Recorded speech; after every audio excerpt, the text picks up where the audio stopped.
Thanks for coming back. So good to see you again.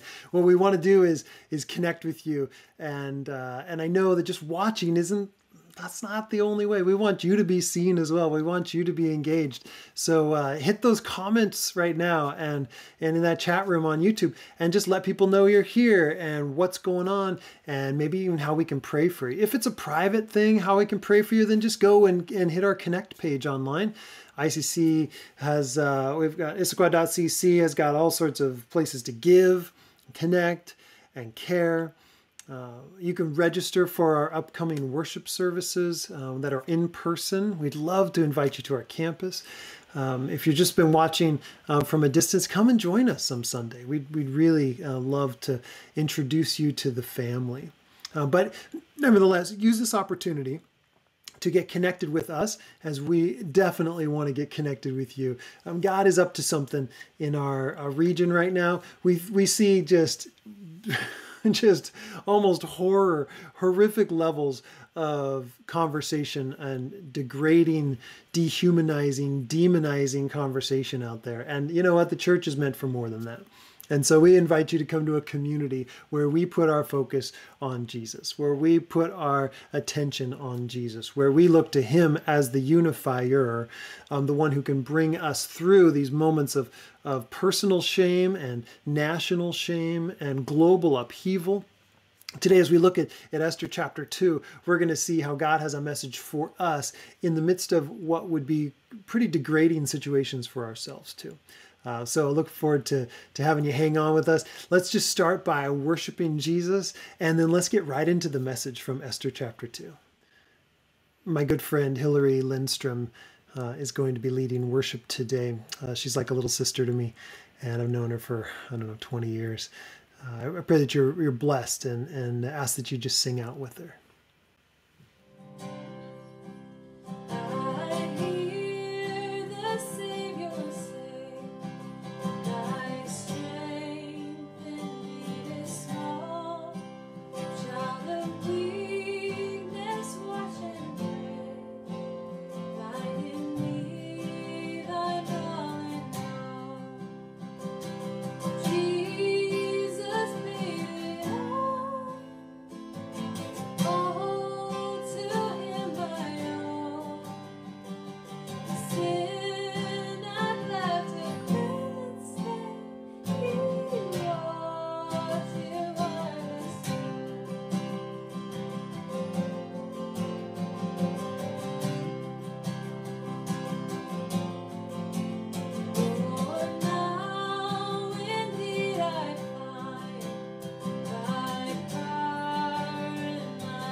Are you the kind of person that likes to be in the spotlight, or do you like to be behind the scenes?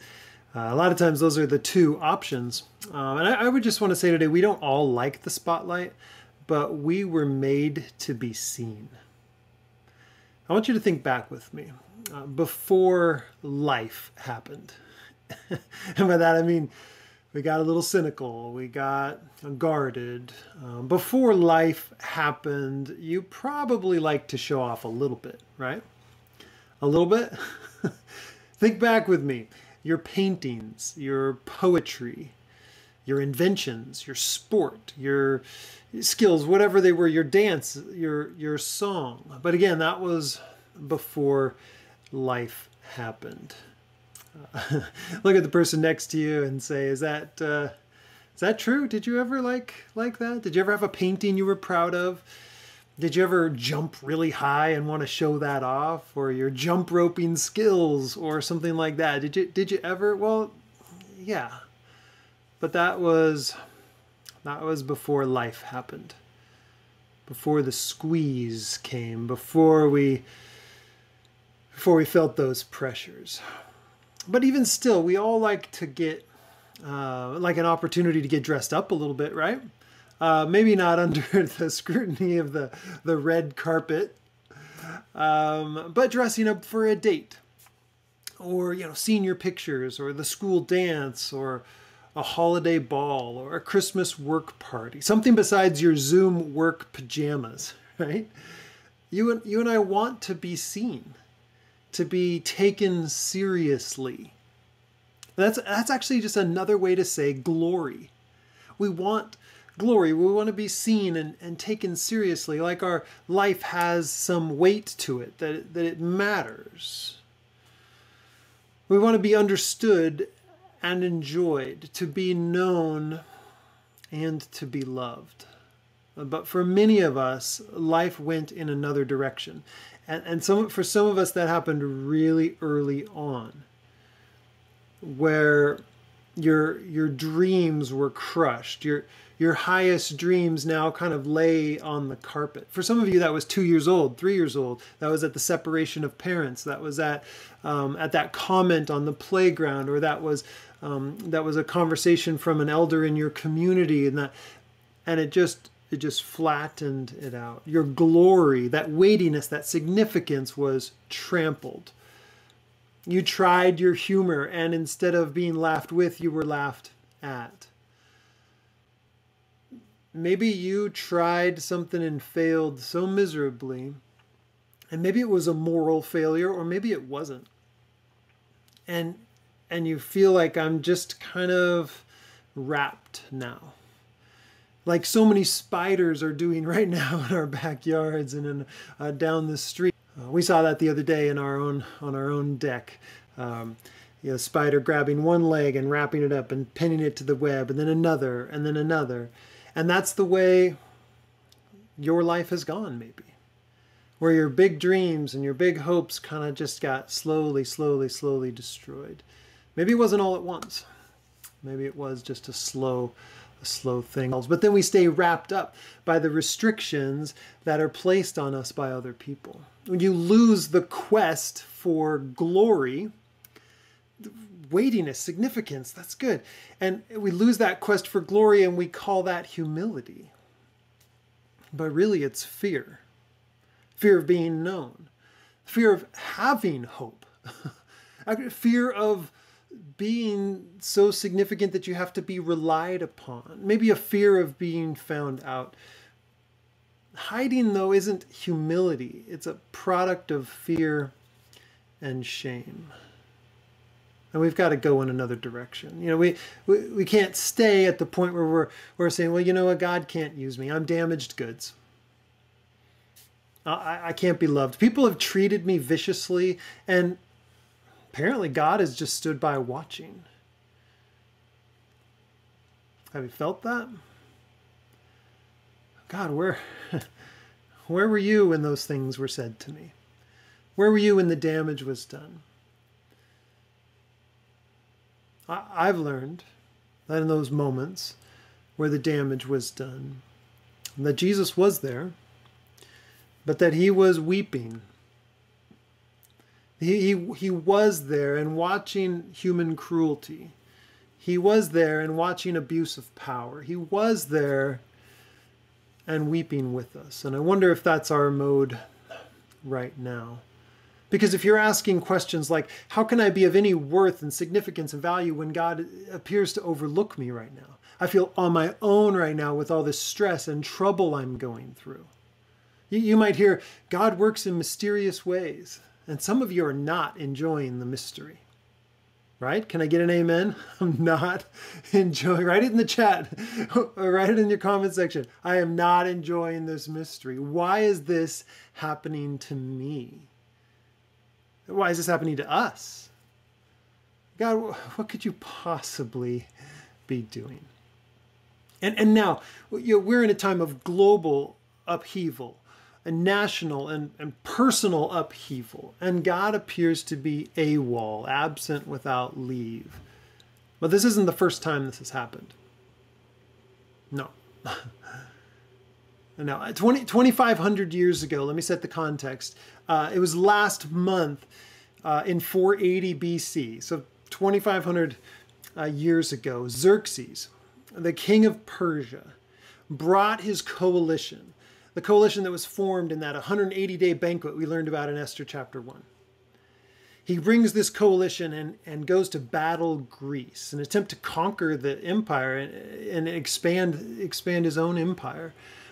Beginnings had started with his predecessors, his father, but as this progressed and he went into this series of battles. And in one battle, 2,500 years ago, last month, in Thermopylae, he was met by King Leonidas. Some of you know this story. It's a famous one. The 300 Spartans. And he meets his match and is turned back. Eventually his conquest overall fails, and he returns home agitated, defeated, despondent. And he starts to think about his former wife, Queen Vashti. Oh, what a beauty she was. And oh, why don't I have her again? Oh yeah, my associates, my aides, the people who were supposed to help me direct my thoughts, they had me kick her out, and he's missing her. But then he gets distracted by this other proposal. And that's where we pick it up in Esther chapter 2. Let me read it with you. After these things, and there's probably a 4-year gap in the middle of this, when the anger of King Ahasuerus, or Xerxes, had abated, he remembered Vashti and what she had done and what had been decreed against her. Then the king's young men who attended him said, okay, let's distract you. Let's do this. Let beautiful virgins be sought out for the king. And let the king appoint officers in all the provinces of his kingdom to gather all the beautiful young virgins to the harem in Susa, the capital, under the custody of Haggai, the king's eunuch, who was in charge of the women. Let their cosmetics be given them, and let the young woman who pleases the king be queen instead of Vashti. This pleased the king, and he did so. Now, there was a Jew in Susa, the citadel, whose name was Mordecai, the son of Jair, the son of Shimei, the son of Kish, a Benjamite, who had been carried away from Jerusalem among the captives, carried away with Jeconiah, king of Judah, whom Nebuchadnezzar, king of Babylon, had carried away. He was bringing up Hadassah, that is Esther, the daughter of his uncle, for she had neither father nor mother. The young woman had a beautiful figure and was lovely to look at. And when her father and her mother died, Mordecai took her as his own daughter. So when the king's order and his edict were proclaimed, and when many young women were gathered in Susa the citadel in custody of Haggai, Esther was also taken into the king's palace and put in the custody of Haggai, who had charge of the women. And the young woman pleased him and won his favor. And he quickly provided her with cosmetics and her portion of food, and with 7 chosen young women from the king's palace, and advanced her and her young women to the best place in the harem. Esther had not made known her people or kindred, for Mordecai had commanded her not to make known. And every day Mordecai walked in front of the court of the harem to learn how Esther was and what was happening to her. Now when the turn came for each young woman to go into King Ahasuerus, after being 12 months under the regulations for the women, since this was the regular period of their beautifying, 6 months with oil of myrrh, and 6 months with spices and ointments for women. When the young woman went into the king in this way, she was given whatever she desired to take with her from the harem to the king's palace. In the evening she would go in, and in the morning she would return to the second harem in the custody of Shashgaz, the king's eunuch who was in charge of the concubines. She would not go in to the king again unless the king delighted in her, and she was summoned by name. And when the turn came for Esther, the daughter of Abihail, the uncle of Mordecai, who had taken her as his own daughter to go into the king, she asked for nothing except what Haggai, the king's eunuch, who had charge of the women, advised. Now Esther was winning favor in the eyes of all who saw her. And when Esther was taken to the king Ahasuerus into his royal palace in the 10th month, which is the month of Tebeth, in the 7th year of his reign, the king loved Esther more than all the women. And she won grace and favor in his sight more than all the virgins, so that he set the royal crown on her head and made her queen instead of Vashti. Then the king gave a great feast for all his officials and servants. It was Esther's feast. He also granted a remission of taxes to the provinces and gave gifts with royal generosity. So that's our text. And this is the difficult situation Esther finds herself in. This is the dark side of the empire. Oh, sweet King Xerxes, just looking for a wife. No. The king has twice now shown that his power is up for grabs by those around him. He is weak in that way. He's holds absolute power, of course, and he's allowed others with their own agendas to decide what he will decree. They get rid of Queen Vashti, and now they're going to manipulate him to kind of soften his heart and to help him with his sexual needs, right? To manipulate. They know how to manipulate him, and now they're using him. That's the picture of Xerxes, Ahasuerus, that we get in this passage. He's not such a great character of lots of intentionality and worthy of respect. He's actually kind of laughable, right? And the girls are brought into Xerxes' harem. They lived under the care of these eunuchs who supervised their care, right? And the eunuchs basically did this. They prepared them for sex with the king, who then used them and disposed of them. Marian Taylor writes this. She calls this the perfected institutionalization of rape, in which the king's will is the only will. And that effectively restored the king's sense of control. Okay, I can always just use women to feel better. I mean, you could probably gloss over the story and just say, oh yeah, it was like a talent show. It was a a lovely thing. But after one night in the king's bed, these women, all the women, were returned to the harem of concubines, right? And Karen Jobes talks about this. She says they would spend their life, the rest of their life, in luxurious but desolate seclusion, hidden away. You didn't please the king enough. You're damaged goods now, but cheer up. You have all the pleasures of the kingdom, except for you have to live like a widow. Basically, you'd never leave the harem to marry or return to your family. You wouldn't even see the king again unless he asked for you by name. Your children would be conceived by the king in these unions. They were raised to serve the king in positions of authority in the kingdom, but not ever an heir to the throne. That's what you get for one night with the king. And so this isn't a glorious American Idol talent show. This is more like a really disturbed Bachelor, show, or more like the Hollywood casting couch. If you want this role, if you want to not live in desolation, this is what you have to do. So a seriously broken, messed up situation. Where is God? Is he at work? Is he standing by? And of course, in the book of Esther, we see nothing except for behind the scenes how God might be working. And there's hope here. There's hope here. But allow me to interject with a current situation that's happening. There's a lot of money on the east side, and a lot of people living like the kings of old. And domestic abuse is happening at alarming rates. I'm part of conversations in Issaquah and in Sammamish where wives are almost kept like concubines. They're abused and kept in this power control because the husband is making money, and after all, he makes the decisions, and of course the men aren't faithful to these women, and so there are cycles of abuse and emotional poverty, even in areas of wealth.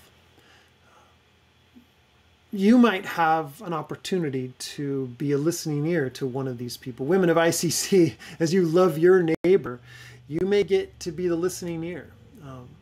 That leads to freedom and healing as you engage people and find out what's really going on in their life and in their story. I want to highlight our two characters right now, Mordecai and Esther, and see what we can take from them. So Mordecai is introduced as a Jew, someone from Judah, and he would be, this is the term Jew described kind of all the Hebrews during that period, anybody from anywhere in Israel, even though that would be from Judah specifically, where the name Jew comes from. His name is actually kind of a Hebrew form of the god of Babylon, Marduk. And we see that Mordecai is now in the citadel in Susa, where the palace is that Xerxes, Ahasuerus, is reigning from. And we see some pretty interesting things. He serves at the gate, which means he's one of the royal officials. So he's working in there. And we know that when the exile took place, his grandfather and their grandfathers were taken from the city, and those people in nobility were trained up, much like Daniel, to rule and reign and be a part of the king's court at that point. And so that's where I think we find Mordecai. But there's an interesting picture. He's said he's basically a king of, or a son of Kish, a Benjaminite, which is the same as Saul. And so we see in his family line, where there's going to be a growing sense, especially in chapter 3, that he has got a mortal enemy. Just like Saul had a mortal enemy against King Agag, and he was an Amalek, king of Amalek. Agag in 1 Samuel 15, if you want to go look that up, is the center of a long-standing war between those who would be from the line of Agag and those who would be from the line of Saul. And so we'll see that in the next chapter. But Hadassah, or Esther, we see her showing up here in verse 7. She's lost her parents and living with her uncle. We don't know anything about how they were raised as Jews and what their thoughts were going into this. We do know that all the while in those that have left Persia, and those that have left and gone back to Israel and to rebuild the temple, they had a whole nother story going on of purification and let's get right back to the Bible, right? And let's build the temple and let's worship Yahweh and let's throw away idols and let's purify. And here we have Esther, almost all alone in Persia, living her life. Her name is probably taken from one of their goddesses of love and war, Ishtar. And Mordecai named after Marduk. You know, there's a picture of her life is not as pure and golden as we might imagine. Of course, there's no mention of God or what she's doing here. So she's probably saying this red carpet ride cannot be part of your sovereign plan. This being taken from the city and brought to the harem, God, this can't be part of what you're doing. This is messed up. This is broken. Why in the world, God, would you think this is okay? And I want you to find some echoes there in your own life, a broken, messed up situation that we have. Some of you have some really deep struggles some very deep wounds in the past, and you're still asking those questions. And I think Hadassah, Esther, if she had read her Bible, and I don't know, we don't really know, she would probably be saying, I shouldn't be here. This is wrong. God, what are you doing? And as we look at this story, which is pretty awful, a young virgin spends 12 months getting makeup and treatments to become the most sexually provocative one who could win over the king's pleasure in a night. Not a great, lovely story. I mean, are we supposed to say, daughters, be like Esther. Use your body to get into the halls of power, right? So we're not really looking to Esther and Mordecai as examples of high character. We don't really have enough to go on to make them glorious heroes. And guess what? That's actually a good thing, because there's a better story coming on here. I love what Karen Jobes says, and she's a commentator on this, and I want to read it to you. She says, this is where the silence about Esther and Mordecai's character and spiritual fidelity, like we don't know about whether they're being faithful, becomes a powerful encouragement. Regardless of whether they always knew what the right choice was or whether they had the best of motives, God was working through even their imperfect decisions and actions to fulfill his perfect purposes. Is that you? Imperfect decisions and actions? But God is still working to fulfill his perfect purposes. Oh, I hope so. Other than Jesus, even the godliest people, Karen goes on to say, the godliest people of the Bible were flawed, often confused, and sometimes outright disobedient. And we're no different from them.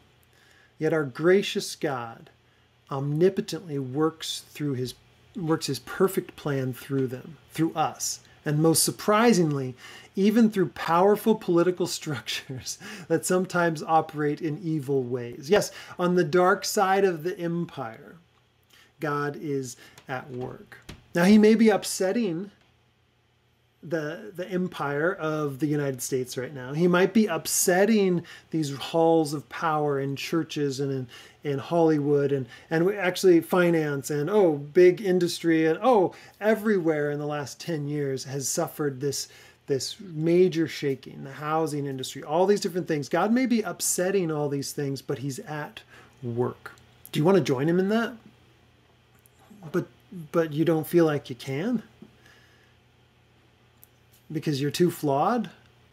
You're too compromised? Well, there's a better word for you.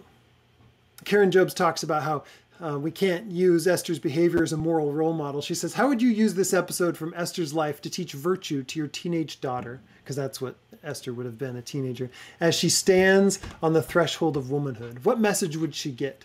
Make yourself as attractive as possible to powerful men. Use your body to advance God's kingdom. The ends justify the means. Karen's like, this model of using her as an example just fails, right? Just fails. Esther may well have been a virtuous woman, obedient to God's law. But even if she was, the author chooses to veil her virtue in this morally ambiguous and complex situation. You find yourself in a morally ambiguous and complex situation.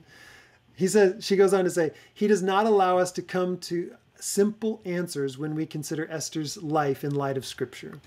The author is skillfully describing a morally ambiguous and complex situation because that is the way real life often is in this fallen world. Okay, so we can't take them as an example necessarily, but let's go back to the beginning where I talked about our own messed up stories. As I said in the beginning, you and I want to be seen, and that's good. We want to be taken seriously. That's good. That's glorious. We want to be understood and enjoyed, to be known and to be loved, but for many of us, life went in a different direction. And that quest for glory is turned up into just hiding in shame. And I think a lot of us say, well, we're not supposed to get glory. We're not supposed to be wanting that sort of thing, right? Well, I was reminded of John chapter 12, verse 42. There were many of the authorities that believed in Jesus, but because they feared the Pharisees, they didn't confess that they believed in Jesus, that their allegiance and loyalty was going to Jesus. They didn't do it because they were afraid and they didn't want to be put out of the synagogue. They were living in a structure that kept them wrapped up pretty tight too. And it says, for they loved the glory that comes from man. Okay, so that's obviously put here, the glory that comes from man, that's right out. But it says, they love the glory that comes from man more than the glory that comes from God. Because there is glory that comes from God. He sees you. He takes you seriously. He understands you. He knows you. He loves you. And in this family at ICC, we do too. You know, our shame keeps us hiding, but Jesus is calling you out. Our faults keep us paralyzed, but Jesus frees us with his forgiveness. Our past is full of regrets, but Jesus leads us to glory. So what you've done and what's been done to you leaves you paralyzed sometimes, hidden with fear and regret. I get it. I'm like that too. I close my eyes and think about things I said, things I did, and I just shake my head. I'm like, oh man, what a mess. And so what you've done and what's been done to you can leave you paralyzed, can keep you wanting to stay hidden out of fear. Not humility, but fear and regret. But God doesn't operate like that. He can use the broken. He can reclaim the used, the discarded. And in Jesus we find our glory. So shame hits us all. And when you don't know where to hide, I've got an advice for you. Hide in Jesus. As the scriptures say, be found in him. For in him is our glory. In him is our freedom. In him is our forgiveness. God is up to something. And yes, even in your life, he knows what you're going through and is calling you out to him. Would you come to Jesus? As we come to our time of communion, I want to be vulnerable with you. I've had such a scattered mind recently. I've had just, I didn't know when I pray, like, where do I focus? Pray about what? There's a million things. And I was at a retreat, prayer conference, and I was just praying about that. Jesus, give me a focus. Like, what's my focal point? What's the deal? And I was in a church building, and I look up, and there's the cross. Wow, the old rugged cross, right? The emblem of suffering and shame. And yet, in the New Testament, it's shown to be the time of exaltation. He is lifted up on the cross. That's his enthronement. Oh, enthronement on the cross.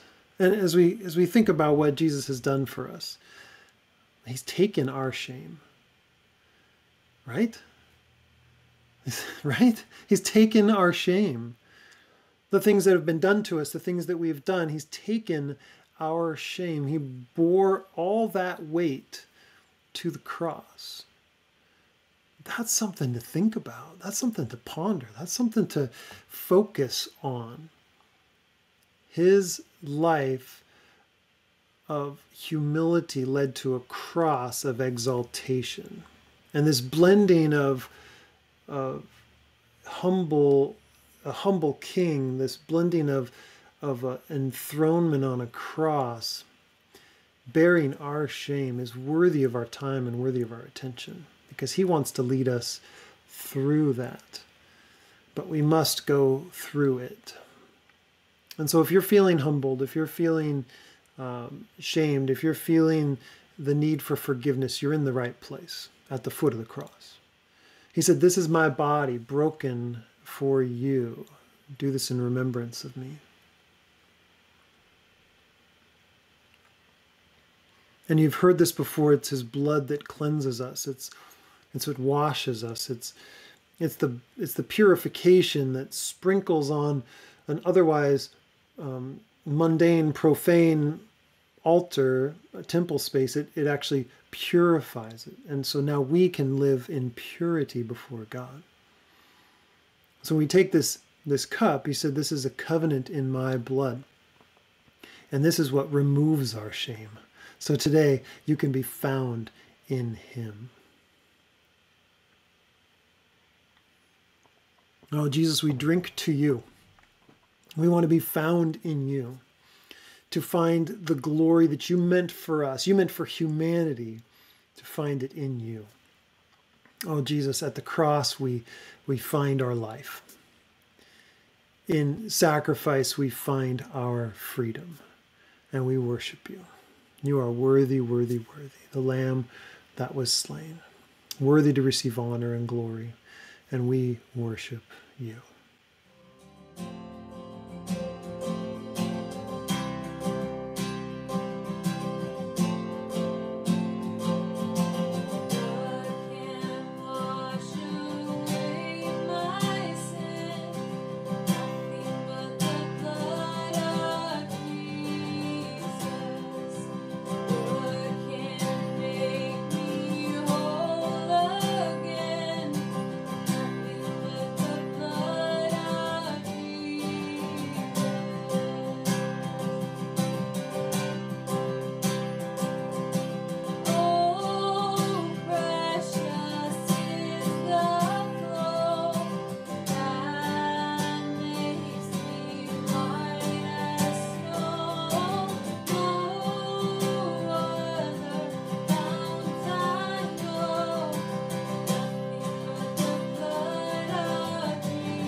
Well, I sincerely hope that our time together has helped you capture an image of how Jesus sees you, that you don't feel invisible anymore.